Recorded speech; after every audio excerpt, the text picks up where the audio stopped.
নমস্কার প্রত্যেক দর্শককে শুভ ষষ্ঠীর সন্ধ্যায় শুভেচ্ছা। স্থানীয় সংবাদ ডিজিটাল মিডিয়া লাইভে আমি বাবলু মান্না এই মুহূর্তে রয়েছি দাসপুর 2 নম্বর ব্লকের দড়ি অযোধ্যা গ্রামে। দড়ি অযোধ্যা গ্রামের প্রাচীন এই পুজো, সেই পুজোর এই বছরের একটি নতুন থিম। তাদের সেই থিমের মধ্যে ফুটে উঠেছে নতুন ভাবনা।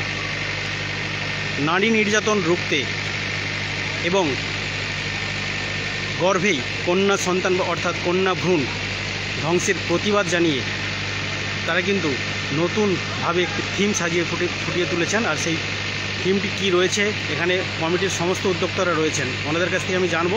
তার আগে আপনাদেরকে দেখিয়ে দিই যে সুন্দরভাবে এই মণ্ডপটিকে তারা সাজিয়েছেন।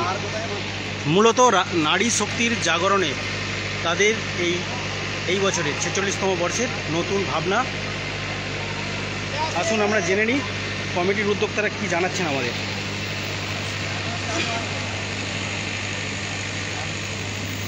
হ্যাঁ দাদা, এই যে আপনাদের 46তম বর্ষের পুজো, এই বছরে একটা থিম দেখছি, আলাদা একরকম নতুন ভাবনা, চিন্তা ভাবনা। এখানে নারীর কিছু ছবি দেওয়া রয়েছে, ভ্রূণ দেখলাম, ভ্রূণের ছবি দেওয়া আছে। কী চিন্তা ভাবনাটা কি আপনাদের? থিমের কি নাম? থিমের নাম কন্যা ভ্রূণ রক্ষা করো, নারী নির্যাতন বন্ধ করো। আমাদের এই চিন্তা ভাবনা থেকেই আমরা এটা করেছি। কারণ যুগ যুগ ধরে নারীদের উপর যে অত্যাচার হয়ে আসছে, রামায়ণে যে ঘটনা ঘটেছিল, সীতাহরণ, মহাভারতে দ্রৌপদীর বস্ত্রহরণ, সেই সাথে দেখা গেছে কি যুগ যুগ ধরে মহিলাদের উপর অত্যাচার চলে আসছে।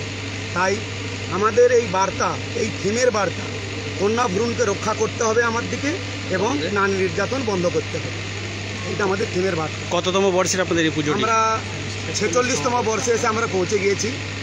46তম বর্ষে যে পৌঁছেছি, যাদের সহযোগিতা এবং কারণ আমাদের গ্রাম বেশিরভাগ ক্ষেত্রেই স্বর্ণকার অধ্যুষিত গ্রাম, সেই স্বর্ণকার ভাইদের আমার বিশেষ করে শারদীয়ার প্রীতি এবং শুভেচ্ছা এবং ভালোবাসা। এই পুজোটি কোথায় অনুষ্ঠিত হয়? এই পুজোটি আমাদের দড়ি অযোধ্যা শিবতলা প্রাঙ্গণ, যেখানে এই গ্রামের আদি পুজো। দড়ি অযোধ্যা গ্রামে অনেকগুলি পুজো হয় এখন বর্তমানে, কিন্তু এটা হচ্ছে সবথেকে পুরানো আদি পুজো, যেটাকে দড়ি অযোধ্যা শিবতলা প্রাঙ্গণ বা দড়ির মারতলা হিসাবে বলতে পারে। আপনাদের কমিটির নাম? দড়ি অযোধ্যা সার্বজনীন দুর্গোৎসব সোসাইটি। এই বছর আপনাদের কত টাকার বাজেট রয়েছে পুজো? এবছর আমরা যেটা বাজেট করেছি, কারণ আমাদের আগামী দিনে শীতলা মন্দির নতুন করে হবে, সেই জন্য আমরা যতটা পারছি কমের মধ্যে করব। তবু সামথিং আপনাকে ধরে রাখতে হবে 5.5 লাখ থেকে 6 লাখ টাকার মধ্যে আমাদের বাজেট। আজ ষষ্ঠীর সন্ধ্যায় কেমন দেখছেন দর্শনার্থীর ভিড়? কেমন দর্শনার্থী দেখুন, কিছুক্ষণ আগেই বৃষ্টি হয়ে গিয়েছে, তবু দেখছি যে এখন সাধারণ মানুষ মোটামুটি, রাস্তাঘাট একটু ভালো হয়েছে, উন্নত হয়েছে, সেই জন্য দেখছি মোটামুটি মানুষের আনাগোনা রয়েছে। আশা করবো আগামী আরও যে 2-3 দিন রয়েছে, 4 দিন 5 দিন, তাতে মানুষের আনাগোনা আরও বাড়বে বলে আমাদের আশা। এবং মানুষকেও আমরা অনুরোধ জানাবো যে আপনারা আসুন গ্রামের মধ্যে, নিতান্ত গ্রাম, যে গ্রামের ভিতরেও একটা সুন্দর পুজো হতে পারে, সেটা আপনারা আসুন দেখুন। এটা আমাদের কাছে সাধারণ মানুষের কাছে বিষয়। যে পুজোকে কেন্দ্র করে কি কি অনুষ্ঠান বা মেলা কিছু হয় এখানে? মেলা বলতে দেখতেই পাচ্ছেন 4-5টি দোকান বসেছে, প্লাস আমাদের পার্মানেন্ট দোকান, গোটা 30 দোকান আমাদের পার্মানেন্ট দোকান এখানে আছে। আর আজকে আমাদের উদ্বোধনী অনুষ্ঠানের শেষেই আমাদের রাজস্থানী নৃত্য শুরু হবে, পথনৃত্য। আপনার কি নাম? এবং আরেকটি বিষয় জানিয়ে রাখি, থানার তরফ থেকে এবং পশ্চিমবঙ্গ রাজ্য সরকারের তরফ থেকে আমাদের পূজা মণ্ডপকে সৌজন্যতা বার্তা এবং শুভেচ্ছা বার্তা পাঠিয়েছে। আপনার নাম এবং কমিটির কি পদে আছে? আমার নাম রামকৃষ্ণ দাস, বর্তমান পূজা কমিটির সম্পাদক। অনেক ধন্যবাদ। এখানে দেখছেন কমিটির প্রায় সকল সদস্য থেকে শুরু করে সম্পাদক, সভাপতি সকলেই রয়েছেন। কন্যা ভ্রূণ রক্ষা করো, কন্যা ভ্রূণ রক্ষা করো, কন্যা ভ্রূণ রক্ষা করো, নারী নির্যাতন বন্ধ হোক, নারী নির্যাতন বন্ধ হোক, নারী শক্তি বিকাশ করো, নারী শক্তির বিকাশ করো। তো দেখছেন আমি রয়েছি এই মুহূর্তে দাসপুর 2 নম্বর ব্লকের দড়ি অযোধ্যা গ্রামে।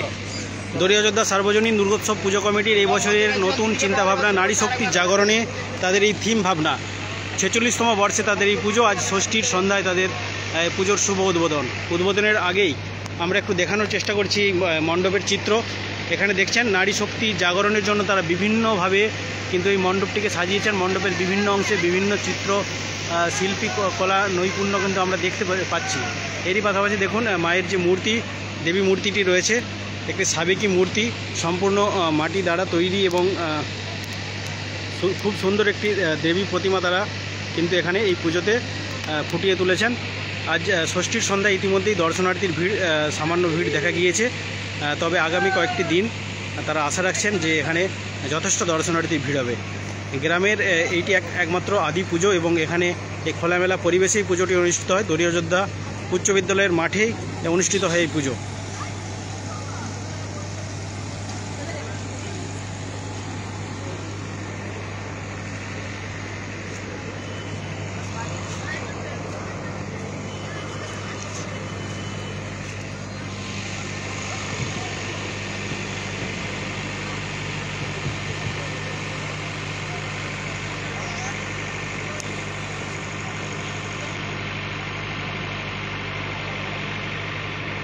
প্রত্যেককে আবারও ষষ্ঠীর শুভেচ্ছা, নমস্কার, সকলে ভালো থাকবেন।